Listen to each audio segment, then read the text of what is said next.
آگے حدیث ہے ان ابی مسعود الانصاری رضی اللہ تعالیٰ عنہ قال قال رجل یا رسول اللہ لا اکاد ادرک الصلاۃ، یا رسول اللہ میں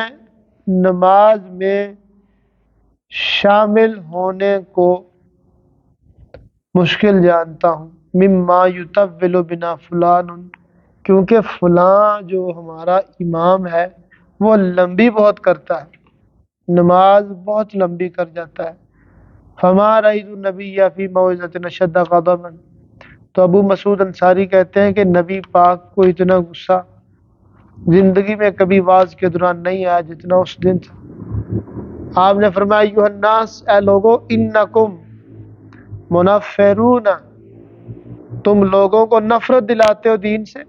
فمن صلی بالناس فلیخفف، جو لوگوں کو نماز پڑھائے اس پہ لازم ہے کہ تخفیف کرے، فإن فیکم المریض والضعیف وذا الحاجۃ، کیونکہ لوگوں میں بیمار بھی ہوتے ہیں، کمزور بھی ہوتے ہیں، اور کام سے جانے والے بھی ہوتے ہیں۔ تو اب جس کو کوئی کام ہے، ایمرجنسی ہے، ضروری کام ہے، وہ اگر بیٹھ کے ادھر نماز کے دوران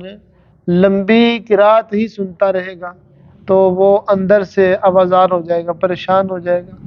تو اس لیے فرمایا کہ امام کو چاہیے کہ اتنی لمبی قرات کرے ہی نہ کہ جس سے مقتدی تھک جائے۔ ہاں اس کا دل کرتا ہے تو وہ نفل پڑھ لے علیحدہ سے اپنے، اس میں ساری رات ہی پڑھتا رہے، لیکن لوگوں کو جو پڑھانی ہے نا، لوگوں کو آسانی والی نماز پڑھانی ہے۔